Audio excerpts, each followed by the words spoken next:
How's it going, everyone? It's Andrew from MAO Magic. If you haven't seen, we're going to make some amazing pork spring rolls. Now, I'm going to make a double batch in the video, but we're going to give all the recipe ingredients for a single. So don't let that trip you up. We're going to put it on the screen. Now, we're going to start off with 2.5 pounds of ground pork, or a pork sausage also works. Then we're going to add in 1.5 tablespoons of fresh minced garlic. We're going to follow it up with another ½ cup of minced yellow onions. Now we're going to do a ½ cup of minced carrot. Make sure these are nice and small, perfectly minced. We don't want any like gigantic chunks of like carrot in our spring rolls. So nicely minced. We're going to add our egg as our binding agent, which is going to be 2 eggs that have been thoroughly whisked. Now we're going to go ahead and add in some whole milk, which is going to be 6 tablespoons of that whole milk.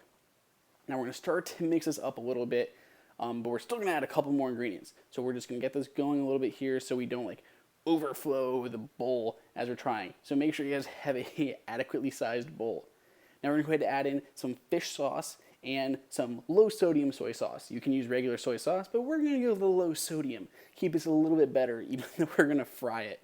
And we're going to do a 1/4 cup of the low sodium soy sauce, and we're going to do 3 tablespoons of that fish sauce, which is very similar to Worcestershire. So if you need to, you can probably make one of those work, maybe add a little bit more sugar. Now we're going to go ahead and mix this up thoroughly. We're going to add a little bit of pepper here, like some fresh cracked. I don't want to see people adding that table pepper. We're going to add some fresh pepper, okay? We're also going to add a little bit of salt. And we're going to go ahead and mix all this together till it's just very evenly dispersed. Now we're going to go ahead and use our wonderfully large cast iron skillet.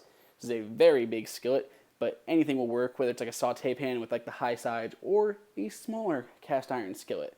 Whatever you like to fry stuff in. We're going to go ahead and add in some canola oil. If you want a slightly healthier option, you can use grapeseed oil. Works really well, and it doesn't get doesn't like break down and turn really bad, kind of like olive oil does when you heat it up. It doesn't lose like the health properties. Now we're going to very closely monitor this temperature. We don't want to mess that up, so we don't want any fires or something happening. So monitor that temperature. 350 is about your ideal temperature here. Now, as always with something like sausage or hamburger, we're going to cook a little bit first. We're just going to let this, that was not 2 seconds, by the way. That was, a few minutes. I just used the magic of editing to make it seem really fast. So let that cook a few minutes just to make sure that pork is good. And we're going to taste it to make sure all of our seasonings are just spot on. So taste that and just make sure it's awesome. Now we're going to go ahead and roll our spring rolls. You can get egg roll or spring roll wrappers, but for spring rolls, use the spring roll ones. They're thinner. Do not get egg roll ones. If you really have to, go ahead, but try to get the spring rolls. We're going to go ahead and use 1 more egg, which we're going to whisk up just like before. We're going to use that to seal our egg rolls. You go up the left, top, and right-hand side in one fell swoop. Now we're going to go ahead and add our filling. Now there's a couple different ways you can roll this. This is how I'm rolling them. And it's up to you. If you know the more traditional way, go for that. This is the way that I generally do it, kind of like a burrito method. But it works very well, and you can get them very tight, which is what you're going to want. You don't want these big air pockets. So you're just going to start rolling them up, making sure that's nice and sealed. And right before you get to the end, about 1 inch left of the wrapper, you're going to flatten the sides. And again, you don't have to put as much egg here as I am. I'm just making sure these are going to stay sealed. You don't have to put it here, but if you're worried about them opening up, if they're not very tight, go ahead and do that.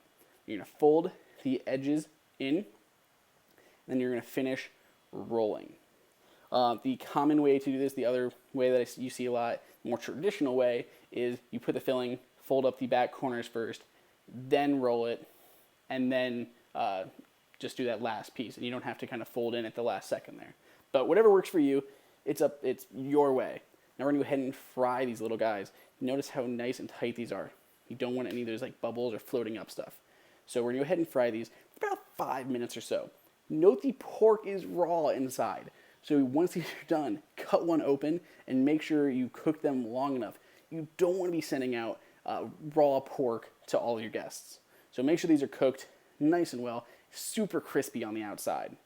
As you can see, we have a pretty nice brown on these. Again, we're going to go ahead and cut them at an angle, mostly to check, but also because they're going to look pretty when we serve them. We put them out on the plate. So these are going to have a really good, salty, fresh taste. If you want a great sauce, you can do like a soy-based sauce to go with it. Or you should check out our video on the mango sweet chili sauce, which is kind of like a sweet and sour, but fresh and just amazing. So make sure you check that out as well. Other than that, that's it. Super easy to do. Make sure you guys check out our sweet chili sauce, our mango sweet chili sauce here. And that's it. Other than that, throw the questions up in the comments, subscribe, and I will see you guys all next time. At least I hope so.